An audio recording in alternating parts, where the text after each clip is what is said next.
All right, ladies and gentlemen, welcome to the show.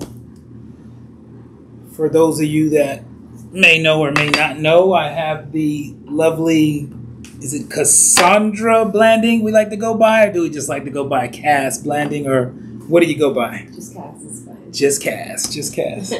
Speaking of Just Cass, so I heard Just Cass is actually the name of your, is it your company or just clothing line?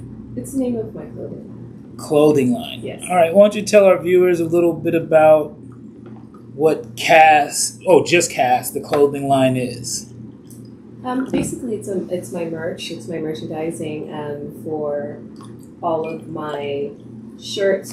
We have both for men and women, boys and girls, and also we have an accessory line as well. So it's something that came up just as I was growing my brand and growing everything that I was doing. So okay, that's great. And if someone was wanting to grab some, apparel from Just Cass, where would they go?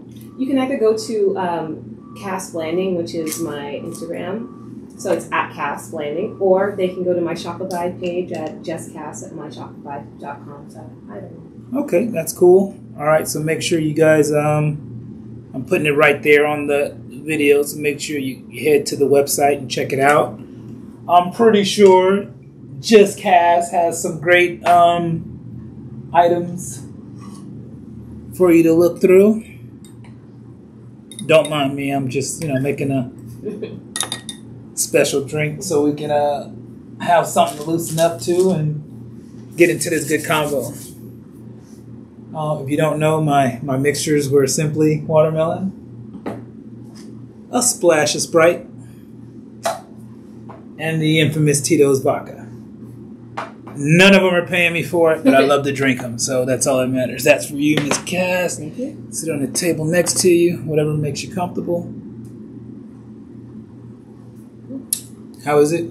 Delicious? Definitely good. Mm-hmm. I don't play around with my drinks. It's one of my specialties. I can see that. All right, so we talked about Just Cass, the clothing. People will know where to find it, but we'll also let them know at the end of the video. So I guess we'll jump into the meat and potatoes of this. Okay. We're here to talk about Wired. For those of you that don't know about Wired, which most of you should, it's basically a wonderful story about a youth athlete who faces some adversity and has to figure out his way on top. And Cass had the opportunity to audition, and she is playing the part of Mary, which is the mother of Ladarius, a very strong role, I must say, in the story.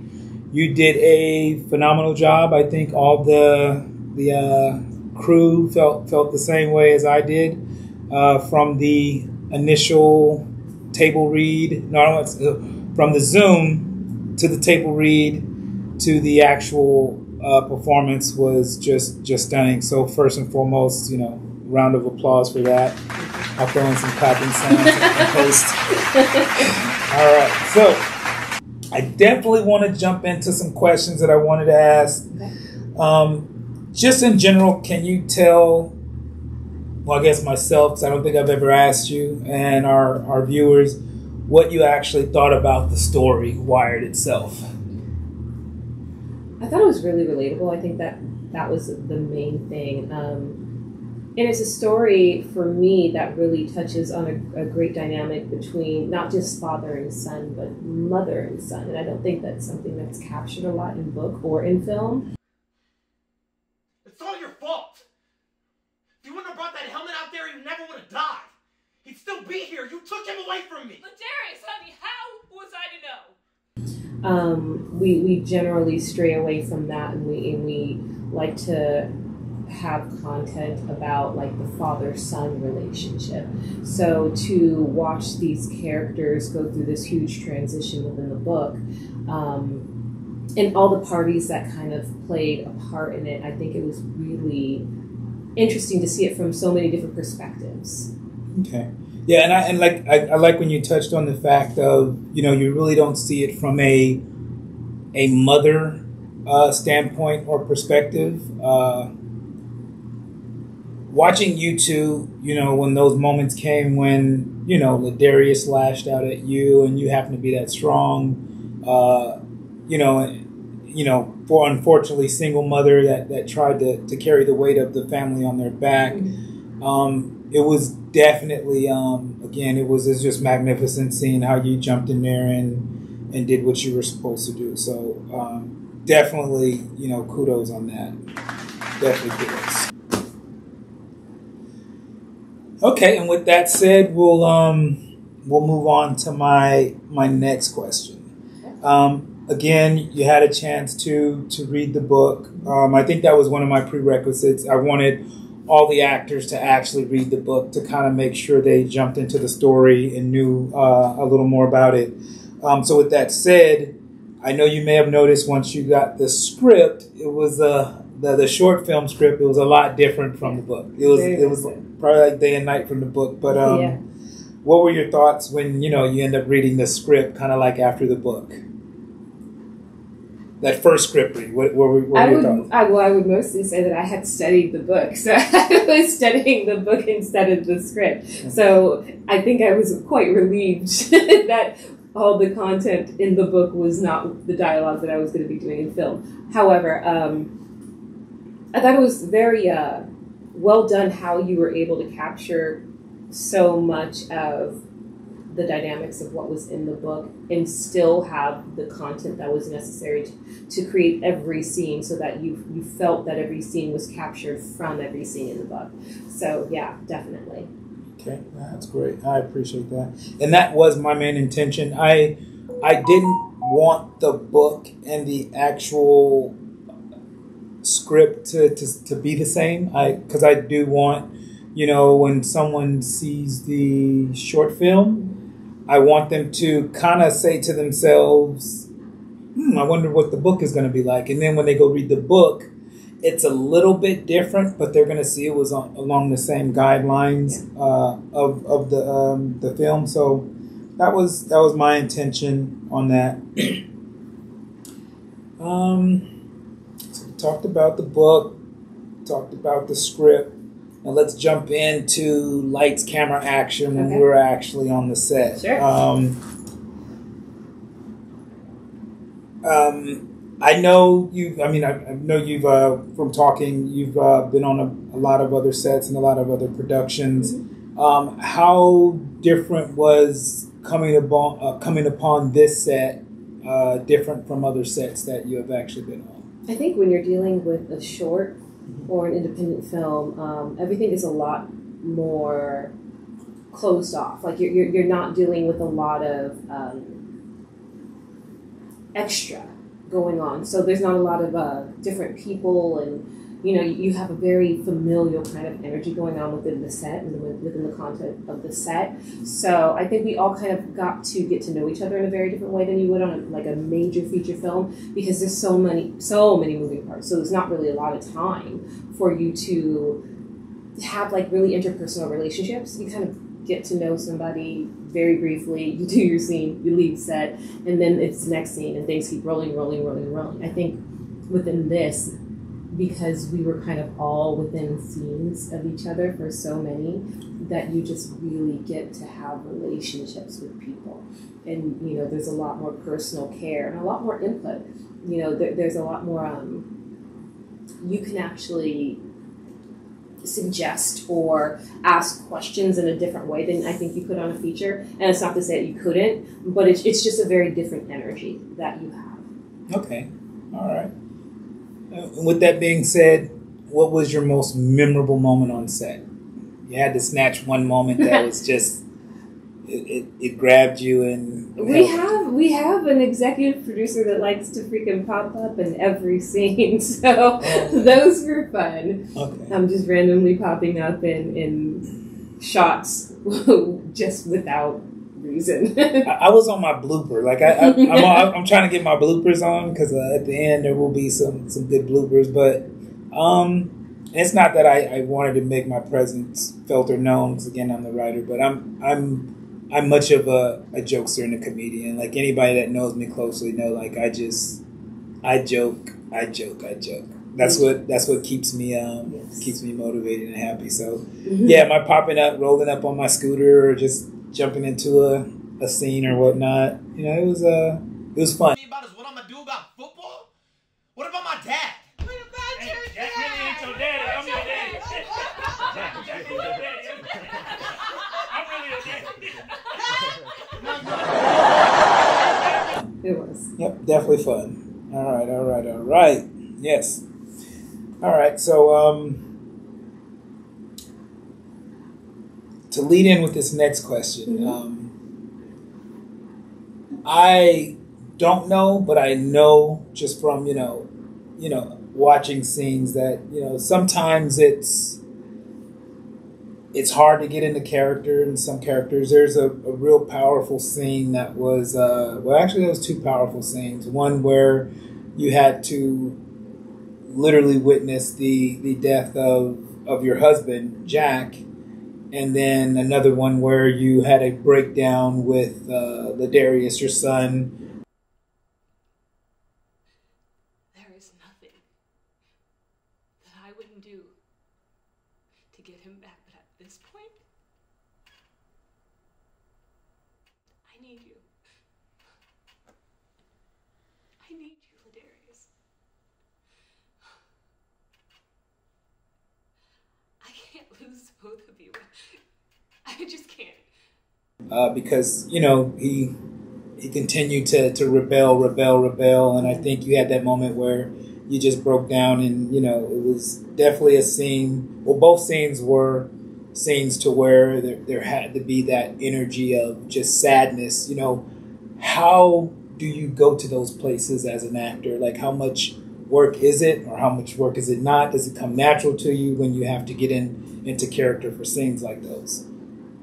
Yes and no. Is it natural? Kind of, but not really. I don't think it's natural for anybody to really have to go into those really deep emotional points. It's always good to have like a point of reference. Method acting is a very difficult thing because sometimes it takes you somewhere and in a direction, and you have to be very careful how far down the rabbit hole you allow yourself to go. I think that the biggest struggle I had was being on such a happy set. Like the energy was always so upbeat and uplifting that at times it did make going there a little bit more difficult. So again, I have to separate myself from everybody just so that I could get into that mindset of where I needed to be. It's never easy to have to either do a part or evoke an emotion either based off of something that you've never really truly experienced or something that you have. So having to really delve into that, you have to be careful how far you allow yourself to go into that emotion. Okay. Because it is kind of like reopening new wounds, and you have to relive that pain to a certain degree all over again. So I think literally the scene with Newt and that whole death scene was something that I've never personally experienced, like actually physically being there. But I think that you can understand what it would feel like just from a personal level, loss, and to experience that, and to be there and happen to witness that. You can imagine what that would bring out of you. Yeah. Well, I mean, you did a phenomenal job with it. I know, along with myself and I think your son, you were asked to leave off of that take. And like you said, it was too happy of a set, and you needed people off. So we kind of had to disappear, which it was worth to disappear. So to actually go back and be able to see the performance from it was great. And I think I can speak for Tasha, the director, and Monique, the producer, to where I think it was one time where Tasha was so into it she forgot to call cut, or one thing, like she was just that much drawn into your emotion from it. So that was definitely a phenomenal job on that performance.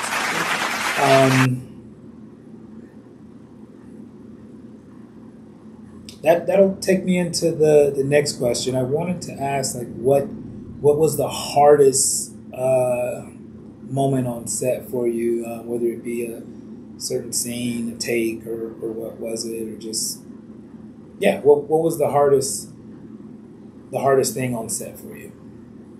I think the hardest thing on set was to, again, it's the separation between reality and fiction, between your life and the character. And so much of who I am is a big part of Mary's journey. So at times it was a little daunting to remember that it's not me. Like, you're not going through it. You're not in this position where you're living this life, but you are that character. So there's so much of who you are, just as an actor and as a person, that you're pouring in to her or into the character. So when we were shooting the scene where I was having the breakdown with Ladarius, that was, I think, one of the harder scenes, just to, I don't think people really realize, to cry on cue and where you have to go with that, and then you yell cut, and then you have to kind of regroup yourself, and you have to go back away and then come back again and bring those emotions up. It's just like, you turn the faucet on, you turn the faucet off, you turn the faucet on, you turn the faucet off, and it's pretty tiring. And I think that's what I thought was, or not what I thought, what I think is very challenging. Again, for you to, you have to take that shot from that initial camera angle, and then you hear cut, and then you're setting up for a totally different angle again, and you have to bring that same, energy or lack thereof energy when you're, like, again, that sadness and the tears or whatnot, and, in post, looking at, all those takes together. I mean, you would have thought, honestly, they ran consecutively. When I say consecutively, you would have thought, the camera was aimed at you, and then you were doing it, and then they were just like, hold up, and then they came around the backside and said, all right, start again. Like, you would have thought that they were just moving around real quick, and you wouldn't have known that, they called cut and gave it a few minutes to set up, check the room tone, and then jump back in. So I thought that was amazing how you were able to deliver that. Definitely amazing. I've done a lot of talking, but I do want to ask, before I turn it over to you, to possibly ask a couple questions. Okay. Your favorite co-star?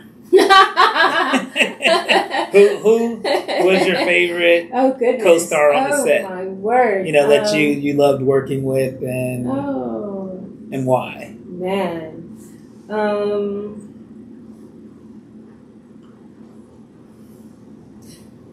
That's a hard one, because I think that, again, when you're in such a small situation, my interactions were very limited with a lot of the characters. So I spent most of my time with Leroy, who plays Ladarius. So I spent a lot of time with him.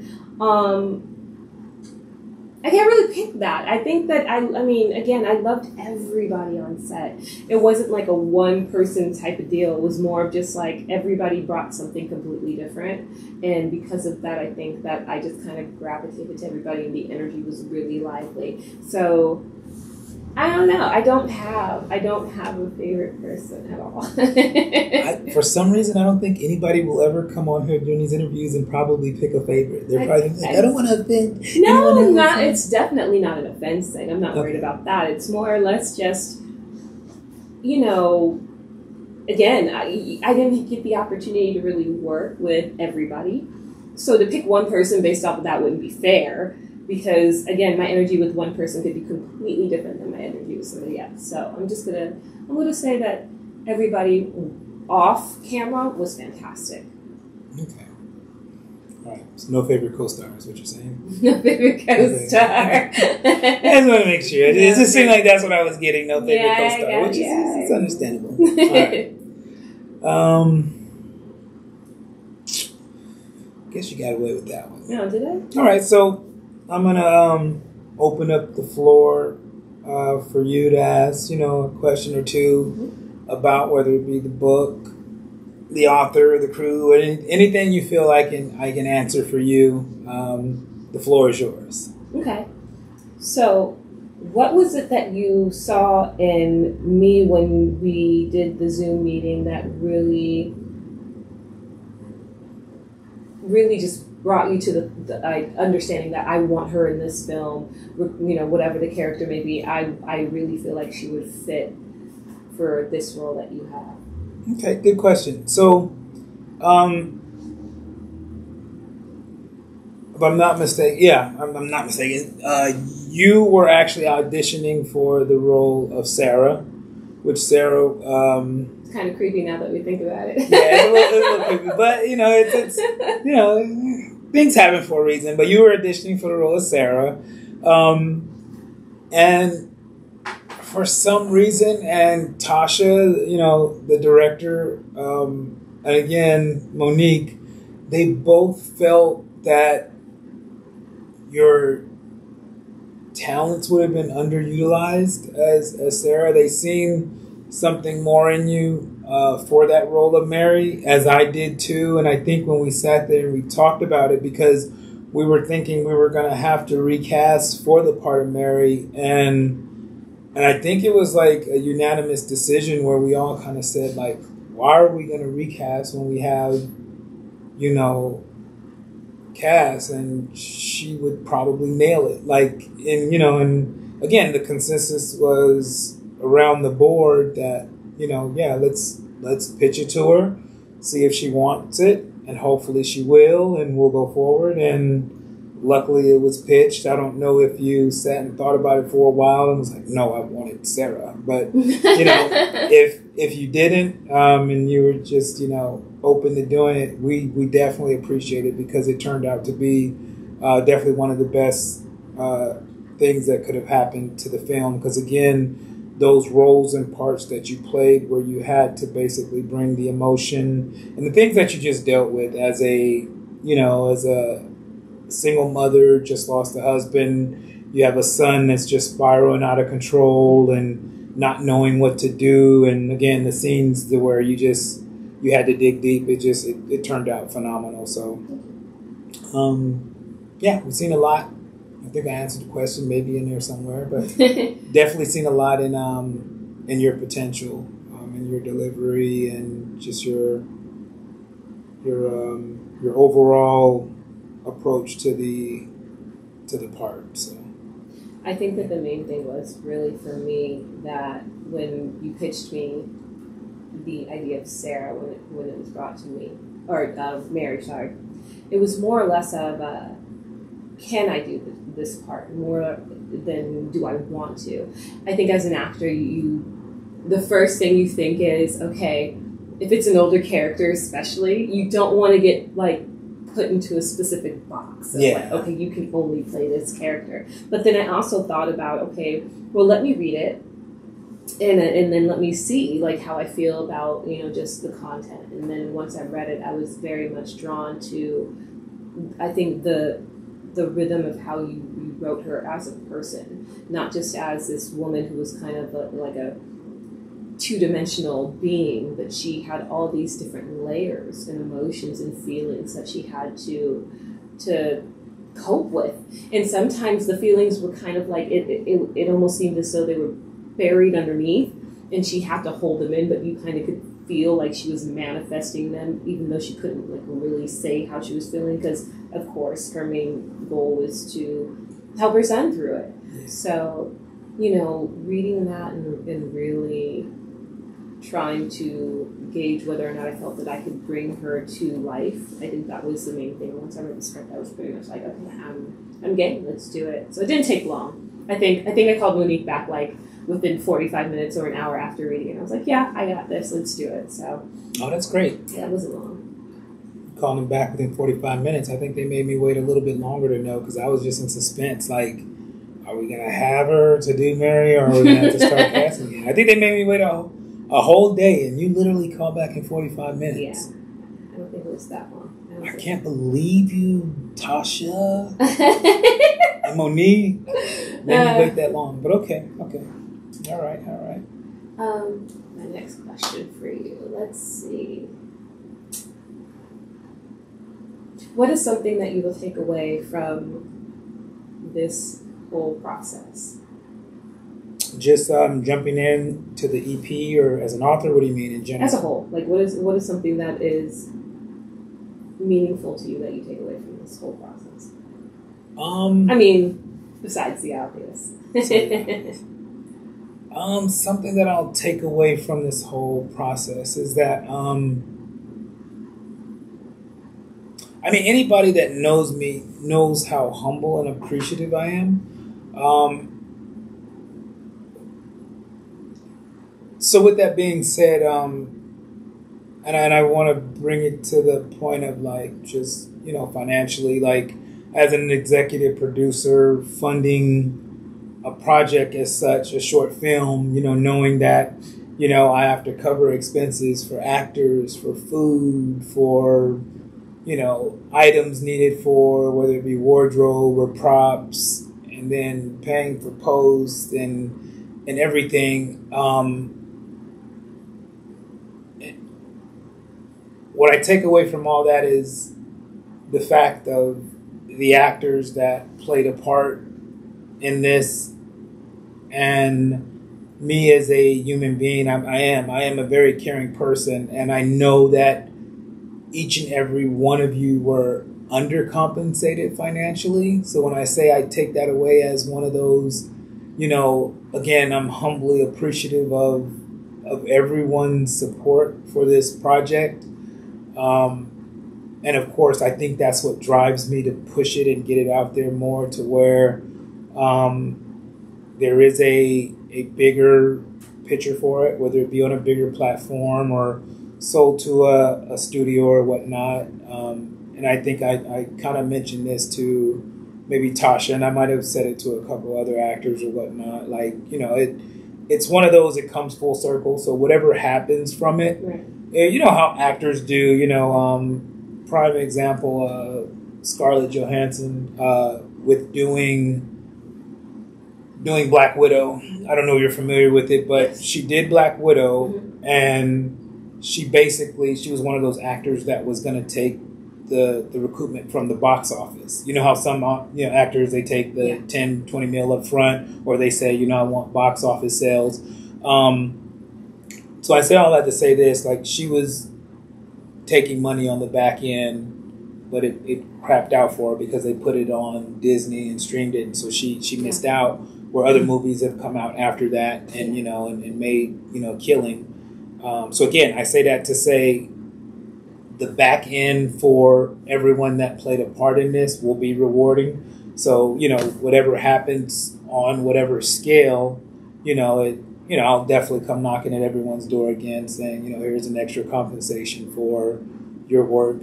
It's just something that I feel like I must do, I have to do. It's like I'm obligated to do that. So I think that's one of the reasons why I am pushing it, and I want to get it out there, because I do want to compensate you guys for your talent, your time, and just the overall experience that you guys gave me as, this being my first project, executive producing, and of course, authoring this.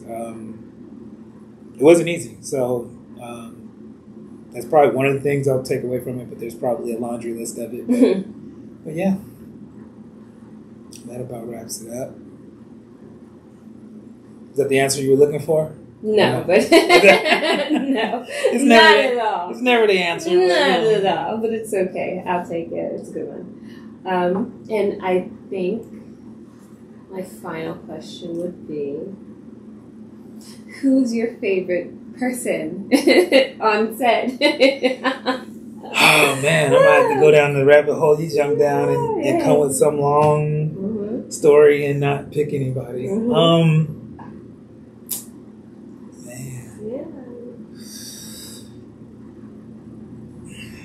Take a drink again.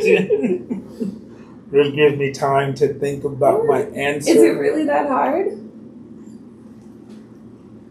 Well, it's not hard. I can I mean, I can honestly say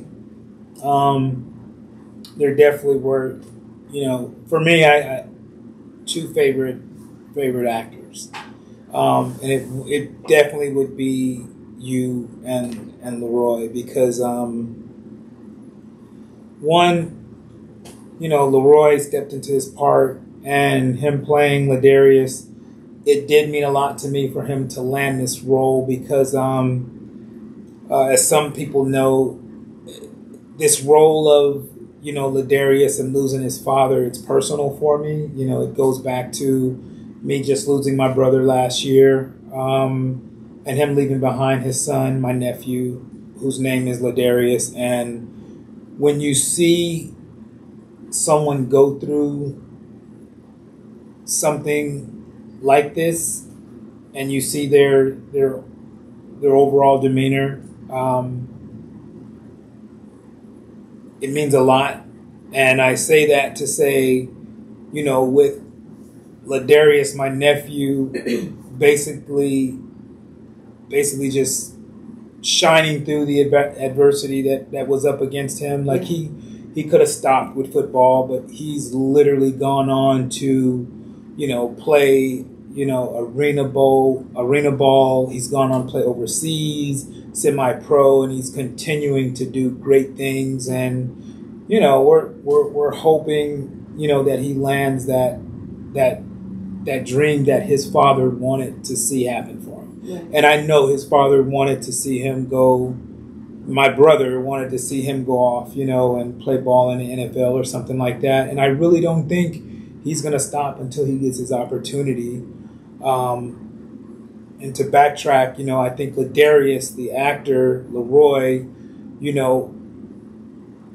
he kind of played the flip side of it again, the whole trying to climb out of that rut, and just watching him do that, I kind of thought about my nephew and what he may or may not have been going through during that loss. So I think I got pulled into, the parts that he was playing, and I was just picturing my nephew being there. So it was personal. Leroy definitely grabbed me with those parts. And then, like I said, yourself, just thinking about, the mother, and just everything the mom has to go through when something like that happens, the grieving process, the process of trying to get her son and carry the weight, and also take care of herself. There were scenes where you went and you talked with a therapist, which, some women won't do. They feel like, I got this, and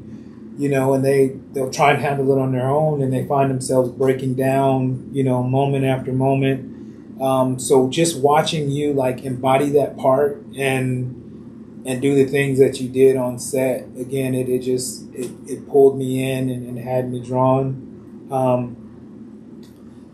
And overall, again, everyone did a great job, from Evelyn, the therapist. Everybody did a phenomenal job any way you look at it. I mean, I had medics that, they weren't medics, but I watched them sit there and watch YouTube video after YouTube video because they wanted to nail it for me. They were like, we want to get this right. We don't want to look like we're, medics that are walking up on the scene and don't know what we're doing. And they just killed it. So again, I know I picked, my favorite two. I let you draw me into that. I don't know why. I could have just bowed out like you did, but I didn't bow out. There's no bowing out. But definitely, everyone did a phenomenal job. So I can't thank everyone enough for the performances. That was a good final question. Yeah, I think so. All right, though, but I got what I call the lightning round that I wanted to do with you. Okay. I just have a few questions. Sure. And, you don't have to think on them. These are quick, got to give me quick answers, and then we move on to the next one. We shall see. All right. Okay. If you were stuck in a movie theater and had to play one movie on repeat for 48 hours straight, what would it be? Twilight. Oh, my God. Not Twilight. Twilight. Oh, my Any God. one of the sagas. Pick one. So what team are you on? You know, there was two teams. Man, There was Team Edward or Team Jacob. For a long time, I was Team Edward for the longest time. What? And then I started really getting into like the fan fictions that I started reading that people wrote about Twilight, and all of a sudden I found myself switching to Team Jacob. You know, there was like a lot of really cool dynamics in the books that they didn't touch on in the movie. Mm-hmm. And, you know, a part of me kind of wishes they would have focused more on like the natives and like the whole relationship with Leah and Sam and Jacob and how that whole thing came to be, because that's like a whole nother movie in and of itself. So yeah, fan fictions, like definitely Team Leah, Team Jacob. All right, I guess. I mean, I think Team Edward is like the best team to be on. I'm sure you do. Oh. All right, next question on the lightning round. What are some on-set essentials for cast? Like, if you're on set, like, what are some of the essentials you gotta have? I think like AirPods are essential, because sometimes you just need to kind of get out of wherever you are so that you can focus. So just kind of being able to put something in your ear so that you can either read your lines or just kind of get into your focus where you need to be. Definitely bringing your own makeup, because sometimes when you're on a set, depending on where you are, you don't always have somebody there who can do your makeup. So you always want to make sure that you come prepared with your own foundations, your own colors, things that you know work for you. And then a book or something, because sometimes scenes can run late, so you want to be able to pass the time, and you don't want to just be bored. So that, and maybe a little snack depending on what you like or what you don't like. Water. That's pretty good. Okay. All right. Are you trying to stump me? No. Just curious. Okay. All right. Fill in the blank. Okay. Can't live without. My cell phone. Oh my god. I can't.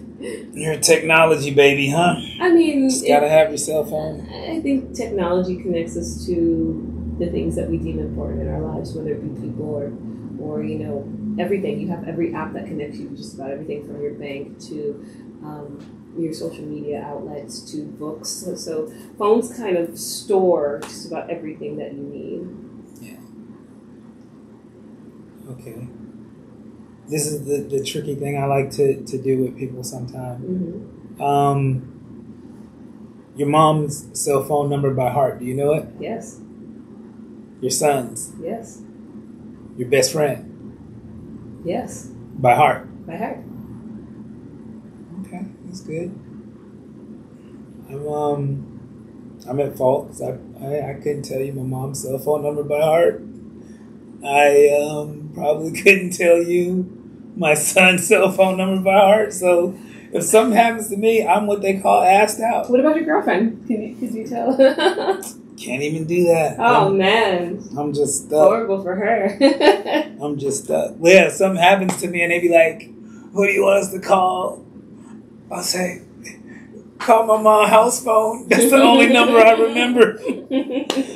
But yeah, that's the truth though. I just remember our house phone number, and I just gotta pray my mom's at home, or else I gotta learn numbers. Yeah, probably better to learn numbers. Yeah, that's tough.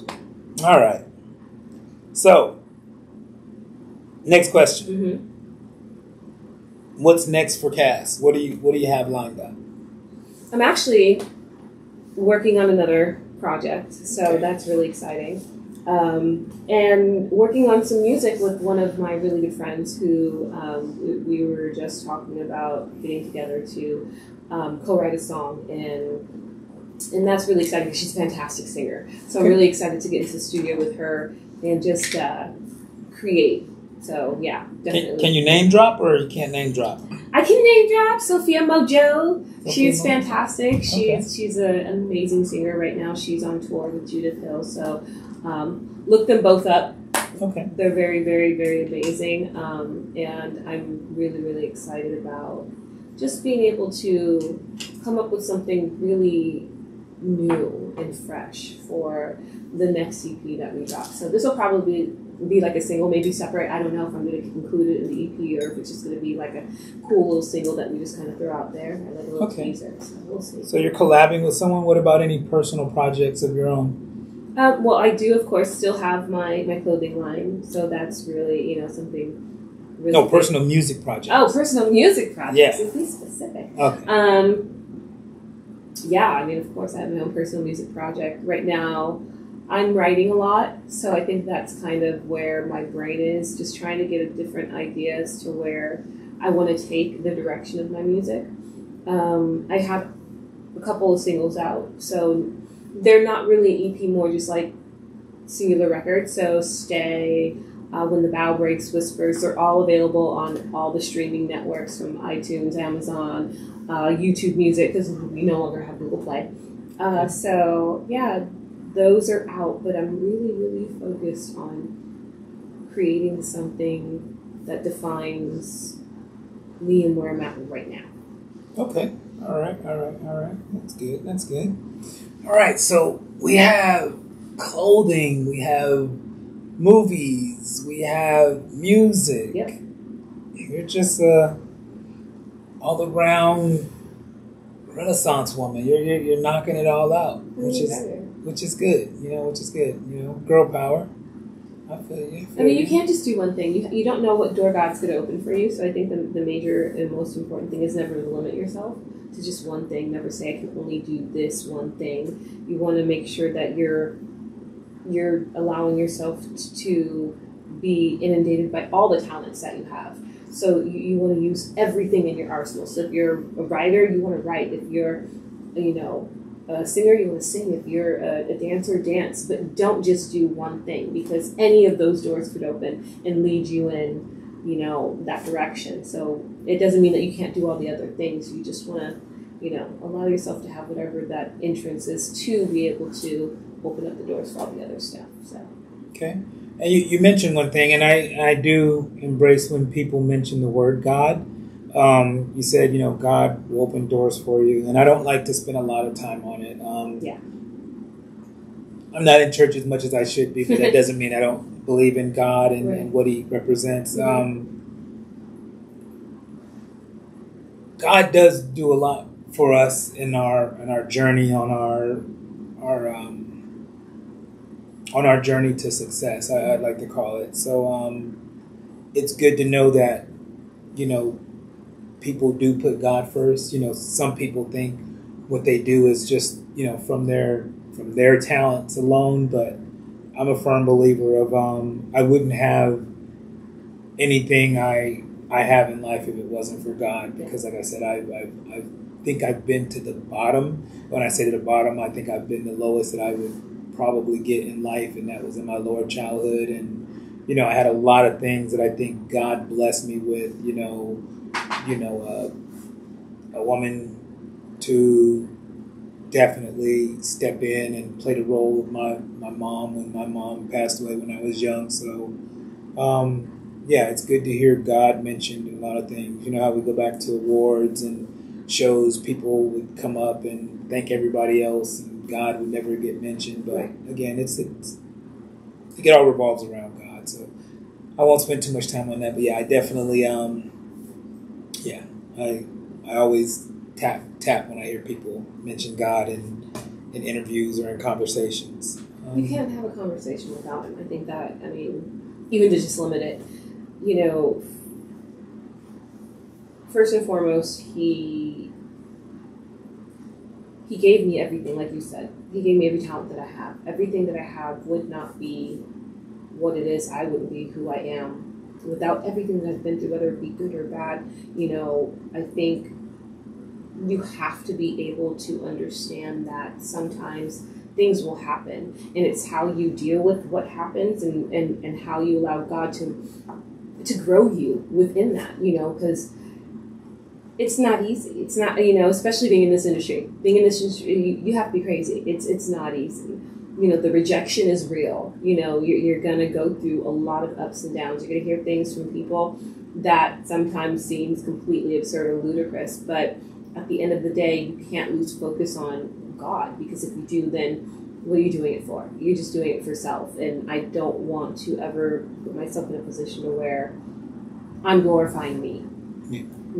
That's not the end game. I am brand. I am you know, the person whose name is out there. But at the end of the day, for me, I want to make sure people always know who I am and what I stand for, which is always God first. So. Great, amazing, and great. You heard it here. God first. God above all. God over everything. Yeah. All right. So, last question before we wrap it up. You've been on a lot of sets. Yeah. Who's the best executive producer you've had a chance to work with? Oh, Lord have mercy. Oh, the list of so many executive producers. Where to begin? Where do you begin? No. You have definitely been a joy to work for. Okay.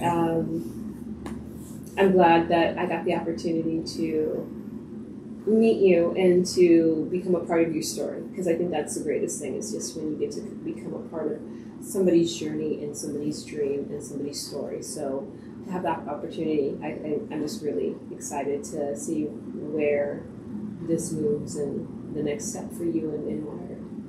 Okay, that's great. I definitely appreciate that. All right. So it was definitely nice talking with you today. You're a Valley girl from up in LA. Yeah. Girl from the Valley. Valley. Okay.